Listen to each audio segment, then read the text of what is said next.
Sobrang nag-enjoy talaga kami kahapon dahil naranasan natin magkaroon ng sariling taniman kahit isang araw man lang. Idinugtong ko na nga lang din dito sa video yung ganap pagkatapos naming mamitas ng mga gulay kahapon. Inuwi na nga pala natin yung pinamitas nating gulay na siyang ating magiging tanghalian. Bali niluto na nga lang din ito ni ate at ang galing nga kasi nga si Jack sinabay niya na nga din yung pagsasaing ng kanin. Sanayan kasi naming magkakapatid na kapag bagong pitas yung mga gulay natin ay simpleng luto lang ang ating gagawin dito. Laga lang ang gagawin natin sa mga gulay na to. Isasawsaw lang natin to sa bagoong na binili natin sa Pangasinan. Mahilig kami sa mga gatong luto ng ulam dahil nga yung kultura namin sa Pangasinan ay talagang nahaluan na din ng mga Ilocano. Sobrang sarap din kasi ng mga gantong ulam. Kahit sabihin mo napakasimple lang, pero pag sabay-sabay kayong kumain ay maa-appreciate nyo talaga. Ilang sandali lang nang nilaga ni ate yung mga gulay ay agad na nga din natin kumain. Sabi ko nga kanina isasawsaw lang natin to sa bagoong. Ay tignan nyo naman kahit sino dyan ay matatakam. Napakasarap nga ng kain natin dyan at kinabukasan naman ay nagising na nga ako at ito na nga si Jack ay papasok sa kanyang eskwelahan. Hinimay na nga ni ate yung makinuha nating dahon ng malunggay. Dahil nga ay magdidinengdeng tayo ngayong araw. Dahil nga bagong gising lang ako sa mga oras na ito ay uumpisahan natin ang araw natin sa paghigop ng mainit na kape. Nakasanayan ko na din talaga magkape dahil pakiramdam ko ay mas ginaganahan ako sa mga gawaing bahay. Dahil nga magdidinengdeng tayo, kailangan natin ng luya dahil nga yung bagoong ay medyo malansa. Sakto nga at may binigay si Kalani na luya. At yan na lang ang ating gagamitin para sa ating ilulutong ulam. Napakamura pa nga ng mga luya na yan. Kaya't pati yung mga tangkay iisasama ko na din. Sa mga oras na nga na ito ay nilalagay ko na yung pinakulan kong tubig dito sa kaserola. Mas matipid din kasi sa gas kapag kang pinakulan na tubig ang nilalagay mo. At pagkatapos naman yan ay naglagay na nga din ako ng bagoong. Kapag nga kasi kaming mga taga Pangasinan ay binigyan o nagkaroon kami ng mga bagong bagoong sa bahay, ay halos lahat ng luto ng mga binagoongan ay gagawin namin. Dahil nga sa harap tayo nagluto, ay naglagay tayo ng harang dyan para panangga natin sa hangin. Napansin ko kasing medyo matagal kumulo yung niluluto. Pagkatapos na nga nun, ay nilagay ko na nga lang din yung mga ibang gulay.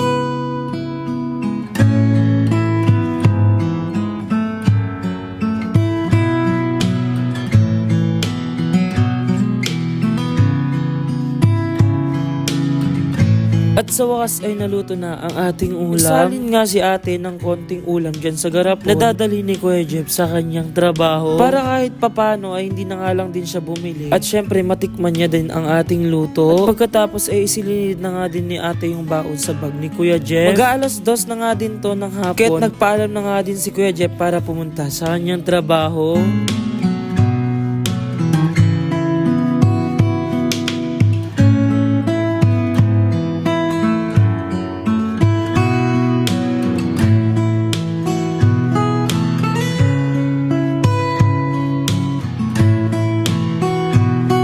Nang makalis na si Kuya Jeff, isinali na nga ni ate yung mga natirang ulam dyan sa mangkok. At pagkatapos, agad na nga lang din kaming kumain. Nanalangin muna ako bago ako kumain upang magpasalamat na din sa ating mga biyay na tatanggap. Nang matikman ko nga yung luto ko, ay natatawa ako kasi nga medyo maalat. At parami nga din kasi yung lagay ko ng bagoong. At tingnan nyo naman ako, ini-explain ko pa kay ate kung hanggang saan yung nilagay kong bagoong. Lagi naman kasi ako nagluluto ng ganito. Kaso nga dahil sa pagmamadali kong maluto kanina, nakalimutan ko na din itong tinikman. At habang kumakain kami, ay may nakita akong insekto sa labas. Doon nga ang tawag nito sa amin. Hindi ko na nga hinahawakan kasi nga baka pitikin niya nga ako sa kamay. Sa mga oras na nga ito ay nag-aya si ating lumabas dahil nga ay nagkikrave siya sa ice cream. Sobrang init din kasi sa mga oras na to dahil nga ay alas 3 pa lang ng hapon.